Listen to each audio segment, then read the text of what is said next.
नमस्कार. आपल्या सगळ्यांचे महाराष्ट्र सोशल न्यूज चॅनलमध्ये हार्दिक स्वागत. चला वळूयात एका नवीन बातमीकडे. आजची बातमी. धुळे येथे अखिल भारतीय विद्यार्थी परिषदच्या वतीने विद्यार्थ्यांच्या विविध शैक्षणिक मागण्यांसाठी मोर्चा काढण्यात आला. पालेशा महाविद्यालयापासून जिल्हाधिकारी कार्यालय धुळेपर्यंत विद्यार्थ्यांनी घोषणाबाजी करत मोर्चा काढला.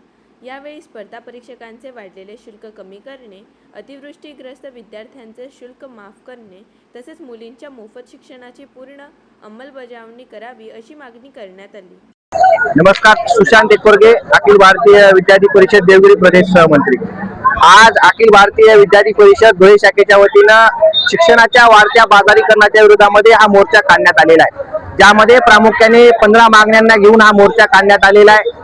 या मोर्चामध्ये जर आपण प्रामुख्याने जो मुद्दा घेतलेला आहे तो मुलींच्या मोफत शिक्षणाचा शासनाने घोषणा केली आहे, परंतु त्याची प्रत्यक्षामध्ये अंमलबजावणी होताना दिसत नाहीये. अशा शिष्यवृत्ती असेल, मागच्या 2 वर्षापासून विद्यार्थ्यांना दिली जाणारी ज्या वेगवेगळ्या शिष्यवृत्ती आहेत त्याच्यामध्ये डॉक्टर बाबासाहेब आंबेडकर स्वाधार योजना असेल, सावित्रीबाई फुले आधार योजना असेल, यासारख्या विद्यार्थ्यांना शिष्यवृत्त्या मिळत नाहीयेत.